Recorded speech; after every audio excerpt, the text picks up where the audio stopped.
Today, my guest is Liza Adams. Liza is the fractional CMO and AI advisor at Growth Path Partners, where she guides B2B marketing and GTM teams through responsible AI adoption and transformation. Previously, she served as a senior marketing executive at companies like Smartsheet, Juniper Networks, Pure Storage, and Encompass Technologies, helping them navigate innovation inflection points from cloud to AI. She's also a keynote speaker and AI strategist, regularly presenting at top events, MayCon, CMO, Super Huddle, Marketing Profs B2B Forum on topics like building human AI powerhouse teams and using AI as a strategic thought partner. Additionally, Liza is recognized as one of 50 CMOs to watch in 2024, a prolific writer on AI, GTM strategy, and marketing leadership, and a trusted advisor and workshop facilitator for executive teams transforming with AI.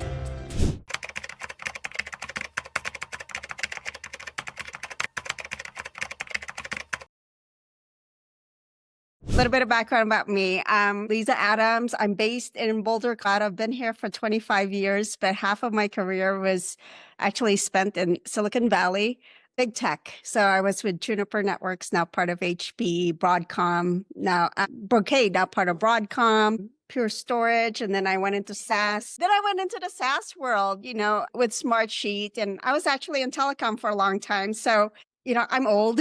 I've gone through every single inflection point: internet, cloud, mobile, social, SaaS, and then now AI. My last corporate role, I was CMO of a company here in Colorado, and we were acquired by PE, and which leads me to how I got into AI. A lot of doors closed. I was actually very heartbroken when we were acquired because I believed that was going to be my last one.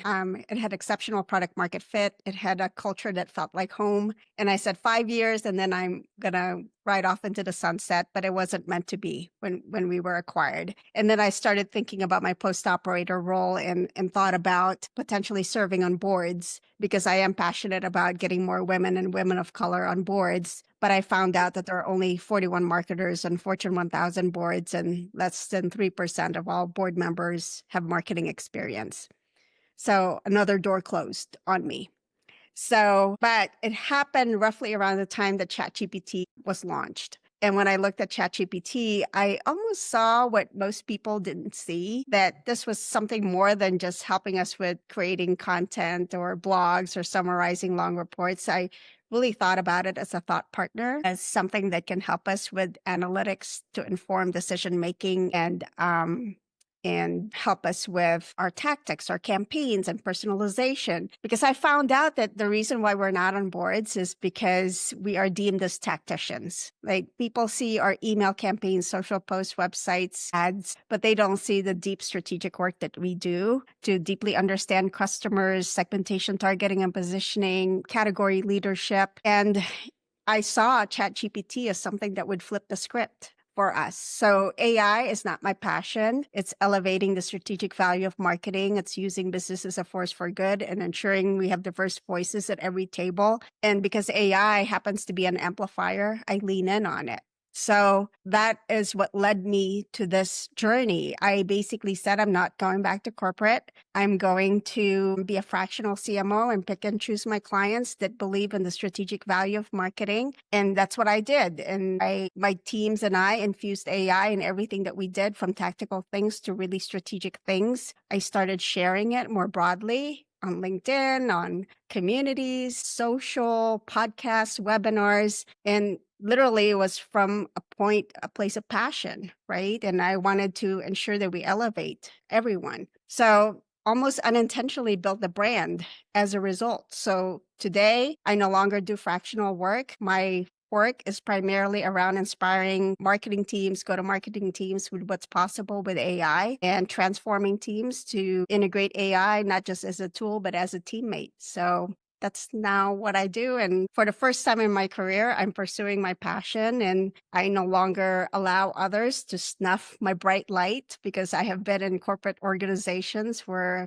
I was snuffed and I wasn't deemed as someone that can make a difference. And now I truly appreciate every single thank you, every single comment, every single, accolade around changing the way people think and elevating marketing. And I thank everybody for the support support that they give me, including the rooms that I'm so one of the biggest key learnings for me is, one of my mentors said, if you chase butterflies, they'll fly away. But if you build your garden to something that is as beautiful as you can make it, the right butterflies will come to you organically. So I don't do any demand gen. I don't chase anything. I just share as openly as I could. And I don't attract every butterfly, but the right butterflies come. So Corinne, that's my story. It wasn't by design, right? It was, like I said, a lot of the doors closed. And I think the doors closed not as, a failure, but it was literally a setup. It wasn't a setback. It was a setup for something better. It was leading me towards something better for me.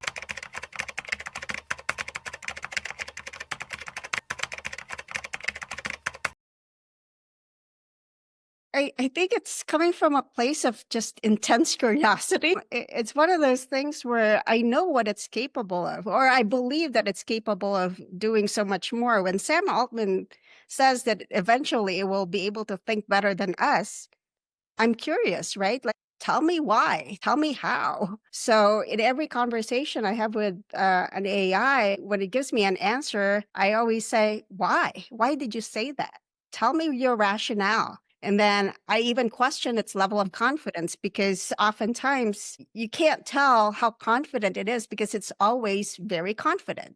So I would say things like, for the top insights that you just shared with me, for each one, please give me your level of confidence and your rationale. And for, rate it from low, medium, high. And for those where you have low or medium confidence, tell me what you need to increase your confidence. So it's like just pushing this thing to tell me even more, right? Like, I think most people would just stop at getting the answer, ask why, and that's it. I don't stop there. I go with, rate yourself. Tell me why you rated yourself that way. And then tell me what more you need to give me a better response. And then when you keep pushing AI in that way, you start seeing the limitations and you start seeing the abilities that most people wouldn't. And Corinne, let me just address that, right? Because, I don't put myself on a pedestal, because we all have our own personal situations. We all have our own work situations. And I just happen to do this for a living, and I have all day long to do it, right? And, people have full-time jobs. They're CMOs, they're business owners. They don't have the time to mess with ChatGPT and Claude and ask for their confidence levels. So, and I have to give, I just have a lot of empathy for people right now. And I think we need to give ourselves a lot of grace. So while, you guys are seeing me do this work, I don't want anyone to ever feel like they're behind because of the work that I'm doing.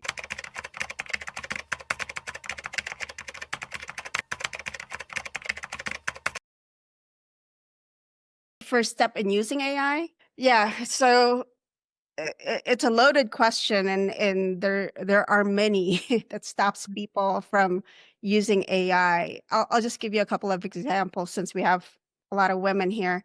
Women use AI 16 to 20% less than men, and it's not a stat that I'm proud of, right? And the study basically says that one of the hypotheses is that we women, especially high achieving women, have a good girl mindset. And the good girl mindset basically says that we have to do it the hard way or the right way. And AI is being perceived as a shortcut or a cheat to do the work. So I think we are unintentionally putting, limitations on ourselves as a result by thinking about AI as a cheat or a shortcut, right? Kind of like, no one questions us if we use a calculator or an Excel spreadsheet to do really complex financial models. I think at some point, people will actually question us why we didn't use AI to find our blind spots, to test what if scenarios, those types of things. And if we continue to think about AI as a cheat or as a shortcut, we will be imposing limitations on ourselves. So that, I think, is one of the reasons why people don't use AI, especially women. The other end of the spectrum is job loss. There's so much fear, especially nowadays, around by potentially taking our jobs. But I always go to the point of AI literacy. Don't use it, but just understand it.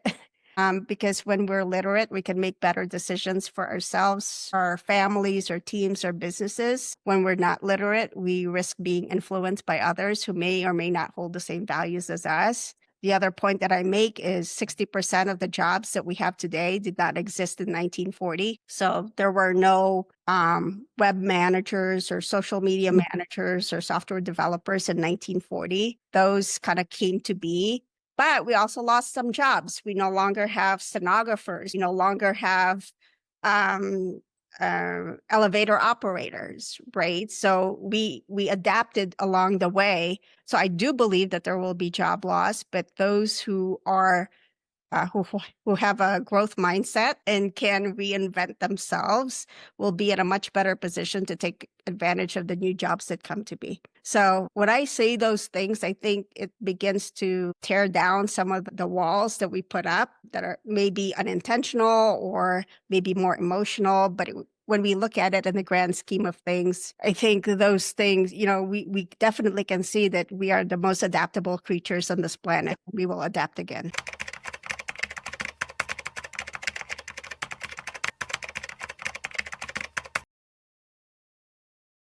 No, I completely agree. I mean, I think what's interesting about AI is it will actually push us to be more strategic and more authentically human because it can't do the more human things, right? So anything that's in our power that's more human, I think lean into it because everything else, what is it that I have said that as AI democratizes IQ, EQ becomes more important. So, all right, if a lot of our work requires IQ, I lean in on the EQ part right now. So, the vast majority of my work isn't actually AI. AI is the easiest part. The hardest part of my work is human change management. So, I've actually adapted my work to lean more on the human side to make me, that's what's safest for me, right? Because AI can replace all the other things that I do, but it can't tell stories that I have, right? It doesn't have the fire in the belly. It doesn't have the moral compass. So a lot of what I do leans more on that side. I have a good friend who's a language editor. That's literally her job, an editor. So she's like, I'm out. She's like, this thing does much, much better editing. She has now shifted and she is now teaching English as a second language to many. So that is now her job, right? Because she feels that is more, it leans more on the human side of what she does versus being a language editor. So I think there's this whole thing about being able to reinvent ourselves. And then when we think about corporate, I'm starting to think about who's at most risk. Is it entry level, mid level, or senior level management? And I think those who can go sideways, like for example, if you're in marketing, if you can begin to think about how to use AI to do CS and sales work, you're in a much better position to survive. If you're at the very top, figure out how AI can help you do the work. If you're at the bottom, figure out how AI can help you do the work 2 to 3 levels up, because there will be compression, right? If you're in the middle, that's a really tough spot because you have to figure out how to use AI to level up your work and to level down the work. So those people who can adapt and go across up and down will be in a much better position.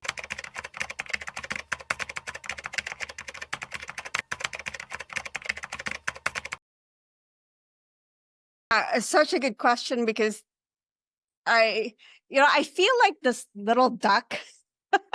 Like above water, I look like I'm super calm. And then underneath the water, I'm just like paddling. I'm paddling as fast as I can, right?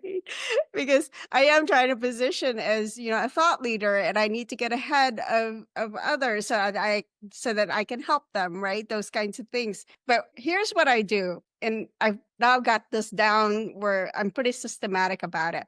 The first thing that I do is I follow a very few set of people. And I follow the people who follow the big minds because I can't follow all the big minds. So I just follow like a few people, right? So the few people that I follow are Paul Raitzer of the Marketing AI Institute, because he follows the big minds, and he's been at this for almost a decade, way before ChatGPT came to be, and he knows the people. The other thing I like about Paul is he has a very balanced point of view. So he doesn't go overboard on one end or the other. And the reason why he's balanced, in my opinion, is because of his pedigree. He's a journalist. So he has, he's trained to think that way. So I like the balanced point of view. So Paul and Mike Kaput with the Marketing AI Institute, the AI show is what it's called, every Tuesday. It lands every Tuesday morning when I'm putting on makeup because I'm going to be on Zoom. I'm listening to Paul and Mike at 1.25 speed. So something like that, right? And I'm also an auditory learner. So everything that I consume tends to be auditory podcasts. If it's a long report, I stick it into Notebook LM, listen to it when I'm walking the dog or driving. That's how I learn. So Paul's one of them. The other one that I listen to is Andy Crestodina. So yes, just such an amazing human being. I reached out to Andy one day and I said, Andy, I have some people asking me if I fear that I'm sharing so much that for free and somebody else might just use my IP and do the work. I said, do I need to be concerned about this? And he tells me, Liza, we're in the business of generosity. Being so generous about your work doesn't undervalue your work. It proves your work. By God, he is right, right? So this guy is not just an amazing and one of the most generous people that I know. He is also just brilliant when it comes to content marketing and web. And because he's pegging it on people, I love that, right? Because, human first, AI forward. So I follow Andy quite a bit. The other one who I follow quite a bit is Christopher Penn. So Christopher Penn, such a deep thinker, so technical. He's like way over my head. Half the time I have to put his works into ChatGPT and say, hey, can you explain this to me in second grade language? But there's nuggets in there, right? So there's a little bit more work with Christopher Penn, but my goodness, he pushes the limits. And then I also follow Allie Miller. So Allie K. Miller is just brilliant. And then now, because AI search is so important, Corinne. And I wish Corinne would be more out there, but she is just brilliant when it comes to AI search. And no one really knows this, right? So we're all forging. And Corinne is just like steps more advanced than others. So those are the 5 people that I follow. So that's one thing. The second thing that I do is I put myself in the position of someone who doesn't understand AI fully, and I try to make it as accessible as possible. How would people understand these things? Like, what words can I use? So, it's so crazy, like the words that we use in AI, like fine-tuning, hallucinations, vibe coding. I'm like, even the term AI, it's so scary for someone who is not in STEM, right?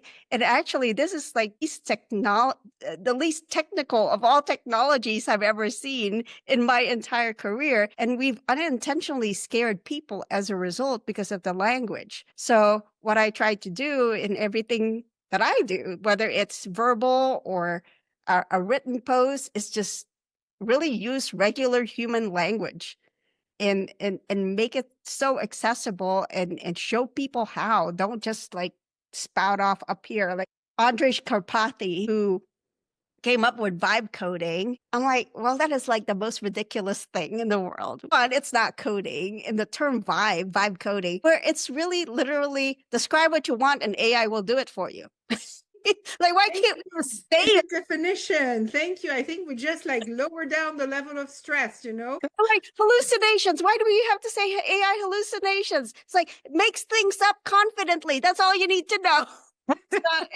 So that's the second thing. Like, I always look at these things. I'm like, okay, you make it sound like it's so hard, but I bet you this isn't that hard. And I try to dumb it down for myself. And then once I dumb it down for myself, then I share it with others. That's also how I think as well. I learned through hearing because I'm a very slow reader. I learn through hearing, I apply it. And then when I teach it, it really sinks in. Right? Like the teaching of it, when I write about it, then it really sinks in. So that's the second thing that I do. The third thing that I do is I always put human first, AI second.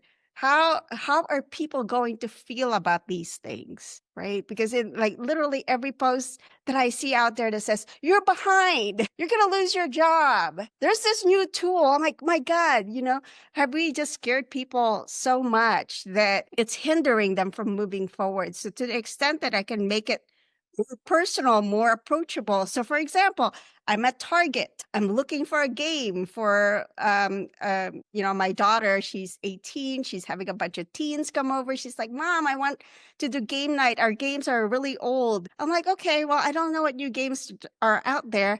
I take a picture of this, what do you call it, shelves of games. I just take a picture, I put it up into Perplexity, and I said, hey, Perplexity, I'm looking for a new game. Can you tell me which ones are best for teens? I want it to be not risque, a little bit educational, but make it fun. And it gave me lots of different insights, right? And I posted that on LinkedIn and I said, here's what I did, but it's really approachable. Like everybody goes to Target, everybody goes to Walmart. They don't know what they're looking at. They need some recommendations. If we could just approach it in that way and share more real life use cases, then you can project what it's like using it in business. Like my first AI use case was taking a picture of my pantry, open pantry, going, all right, here's what I have for ingredients. Suggest 2 to 3 recipes because I have to feed the kids tonight and I don't have time to go to the grocery store.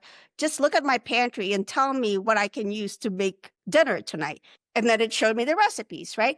That became the inspiration for competitive analysis because I could go into G2, look at the side-by-side competitive comparisons, take a screenshot of that and say, analyze the side-by-side comparison and tell me in which situation one vendor might be better than the other.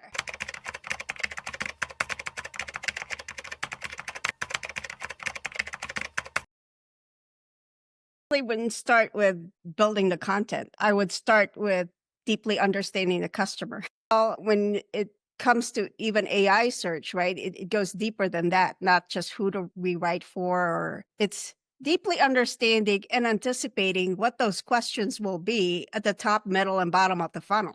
Because when we create content that directly answers those questions, then Google, ChatGPT, Claude, Perplexity, they don't have a choice but to serve up our content. But if we create content that doesn't address those questions directly, then we don't get served up and we're invisible. So I think that's one of the key things that people need to figure out is what are your customers or your prospects going to ask, right?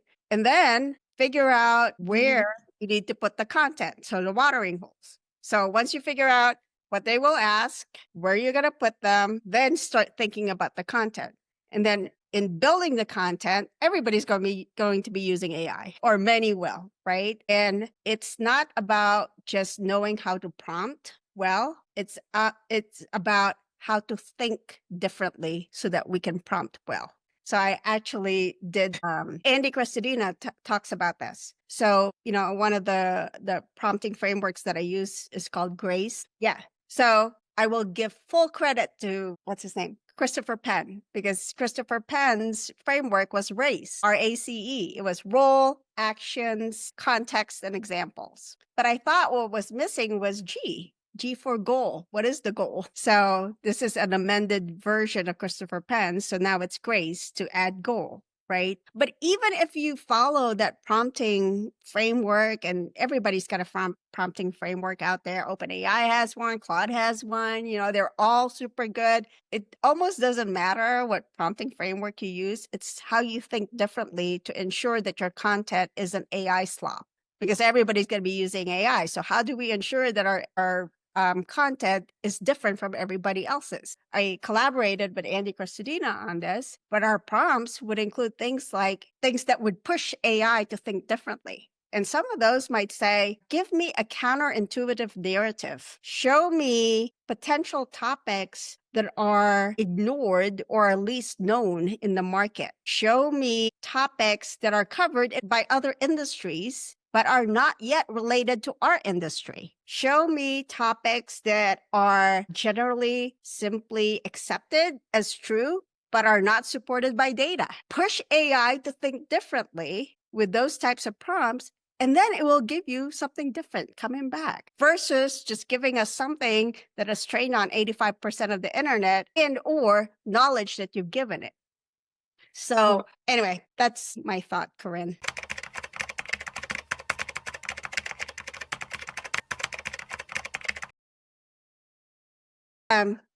So I generally use four AIs. I use Claude, ChatGPT, Gemini, and Perplexity. Those are the four that I use. I oftentimes use more than two or more in combination, depending on the use case. And the reason why I use two or more is they have different strengths and weaknesses. They have different personalities. And when I use multiples, I get different perspectives. And it also helps mitigate hallucinations. So if ChatGPT says something, would cut and paste that entire conversation, give it to Claude, ask Claude what it thinks about it. And it has its opinions, and then cut and paste that entire conversation, give it to Gemini, and ask Gemini what it thinks about it. And God forbid that they all hallucinate at the same time. But then, I get different perspectives, and then I could tell which ones might be hallucinating. I just did, what's his name?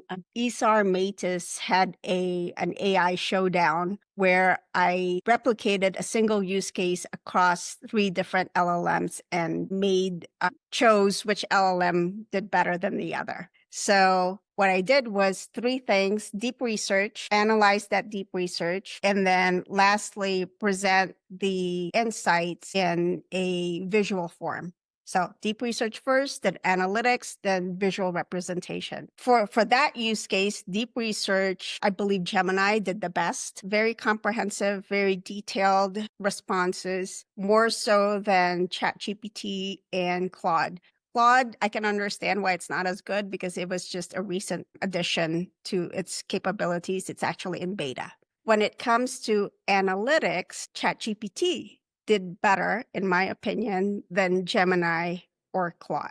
Okay. From an analytics perspective, I think the larger the data set, ChatGPT does better as well. From a visual representation, hands down, Claude. It was able to give me an interactive dashboard of the insights. Gemini, very close second. The problem with Gemini is you can't share that interactive dashboard. In Claude, you can share it. And then ChatGPT, it just doesn't do it well. But much like Claude is in beta for deep research, ChatGPT kind of performs at a beta level when it comes to generating visuals. So at some point, these things will leapfrog each other. But as of last week, that's kind of what I found.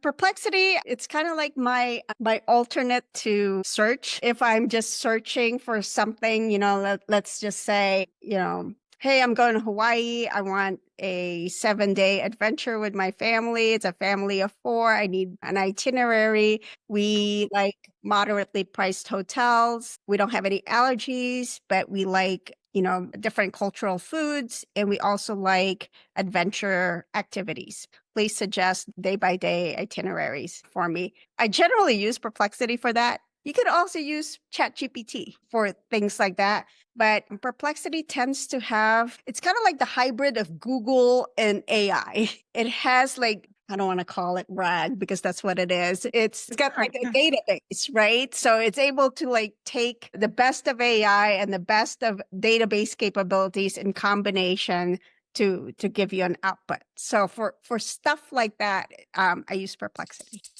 The second part of this episode is for our members only. Join the community to unlock exclusive access to AI marketing masterclasses, private insights from top leaders, daily WhatsApp group chats, collaborative innovation projects, and more. If you're serious about staying ahead, we'll see you inside.